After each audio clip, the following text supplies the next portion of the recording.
service on first before we put those 3 on. This is an actual patrol group from Whitehorse. We're currently conducting a GSAR, so a search and rescue on ground. Nice and tight.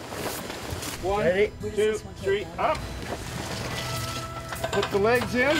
We've set up camp here.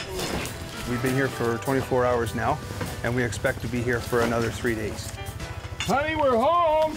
Our intent is to find a downed aircraft in the bush in a certain location, and these rangers behind me are now working to go out and capture these 3 possible survivors.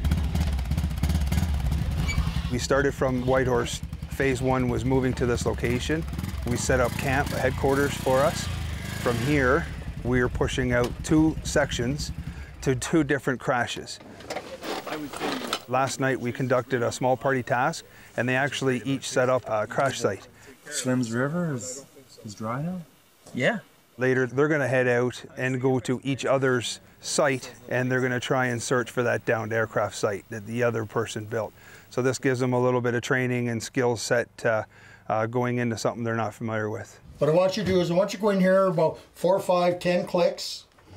And then what I want you to do is I want you to find an area where you can set up a camp, where somebody has survived the crash, set up a camp. But I want that camp at least a half a mile off the trail. Any questions? No. Clear as mud? Rock and roll, guys.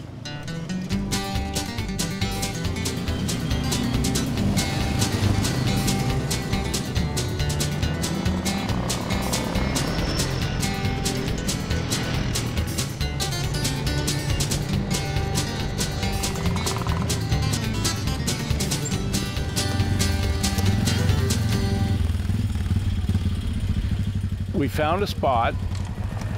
The objective is to not make it so difficult that nobody can get there, right? You want to make sure that they find the place and that they can accomplish the task, and that way the training's successful. We've got a tarp here. I've got some ropes. We'll need somebody to take a chainsaw and probably 2 axes. Who's got that? I got an axe. Stefan's got an axe. You've got a chainsaw? I'll bring one. Okay. Look at all the caribou food. It's not impossible for them to find it. We went in single file, we broke a few branches and kicked a little moss to make sure that there was evidence of a trail. Holy cow. Oh, man, look at the cranberries. Oh, really? Oh, yeah. These are low bush cranberries, those red ones? Yeah. I've seen a lot of big white patch. Yeah, that's how they call it reindeer moss sometimes. Oh, okay. 1 or 2 people should cut some firewood. Who wants to do that? The guy with the chainsaw. Yes, sir. Okay. Pardon? Cut branches for beds if you want. Sure. Okay, you get boughs. Somebody want to give Lee a hand? And somebody else go with Walter too, okay? Yeah, I'll go with Walter. And Barad and Stefan? Okay, and we'll rig some kind of a shelter here.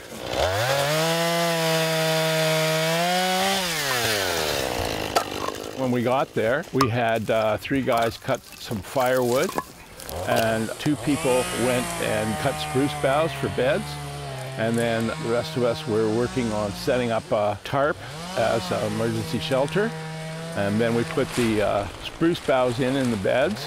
Oh, you're going to teach me how to do this properly, right? Oh, good. Put it down this side with the bark side down. Yeah. And he says you always tuck one up, so this covers up the stick. Yes. Covers up the stick, you know what I mean? Yeah. And you kind of put them in all this way, and it makes it super soft. Yes. Just on a Oh, it's nice and soft. Like you can even lay on it. We set up where the fire pit would have been and left a newspaper, a couple empty water bottles and a plastic bag, some paper plates and napkins. So it looked like there had been some people there. You can pretty much follow your footprints in this moss. Yeah, I think you can, eh? It really sinks in. A few cranberries, but they're coming around. Isn't maybe almost finishing though? What, cranberries? Yeah. Oh, no, they don't Not finish till until September, right? Yeah. Well, even later.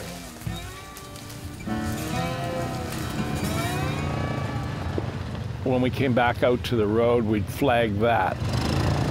The objective was that the next day, the other group, they'd come to where the flagging was and know that somewhere within that immediate area, and approximately 500 to 800 meters off that area, there would be a camp for them to find.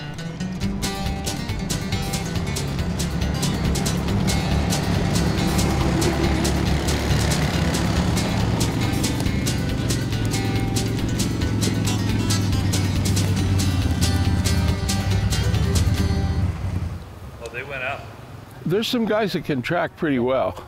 So when you get them to a place where it's flagged that they've got a point of entry, I have no doubt that they'll find the trail and get to where they want to go. Yeah, I'm on an 8-person boot trail right here. Yeah. Greg. Yeah. Oh, look at the trail. Yeah. Oh yeah. We'll be able to follow it through that light. Yeah, look at it. There was some well-beaten path in the moss, which was kind of our starting point for our search. Okay guys, we're gonna move left.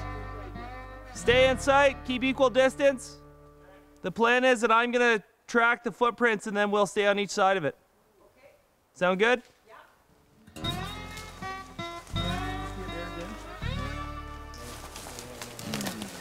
Yeah. Still got the main group here. Hey-o! Hey-o! Feels like they're taking a lap.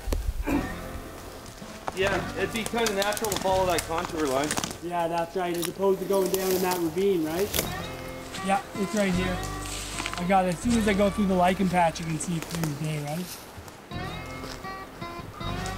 It's amazing with that many people how much evidence there is. Yeah. Like every second, little bushes. Well, and they separated there a little bit.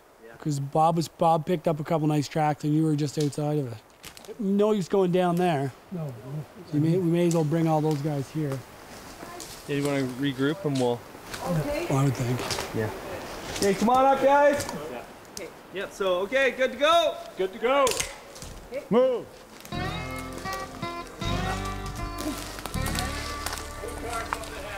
Blue tarp up ahead. In the distance, we could see some a potential campsite. And after doing a pretty thorough grid search, it seemed like a logical place for somebody to be. Newspaper dated July 22nd. No food left. No blood? No sign of any injuries. In any kind of search and rescue, you want to be really diligent about taking notes about everything on the scene that give you evidence for where people are, or where they've gone, or the state that they might be in when you find them. It's important to document that stuff clearly so that you can give that information to the search and rescue team out looking. Okay, does it only seem like there's one way in and out? I haven't seen any other trails. Our trail is from the road. They came due north to the ridgeline, then they followed the ridgeline and then came up here. I think anytime we saw the track, like if it was a real search, I would have flagged or blazed a tree, like the last evidence we saw. Every time you see it, yeah.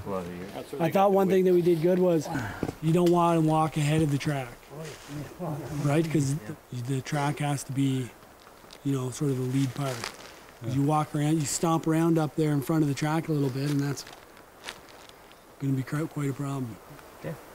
I've loved the group dynamic. I mean, there's opportunities to learn from the people here every time we go out, and there's some really experienced people on our team. It's a great way to advance my skills and have a big depth of knowledge to draw from.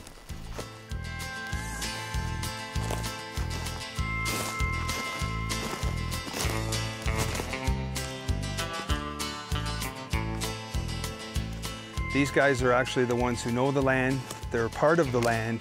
They deal with this daily, and we call upon them to do extra training. And that way we don't have to bring guys from the south who are unfamiliar with the environment, unfamiliar with the territory, and we can kind of count on these guys a little bit more to conduct that kind of business.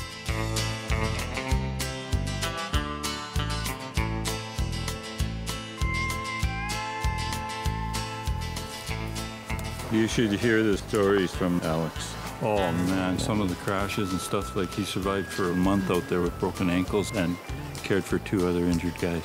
Oh, it's just unreal. Just unreal.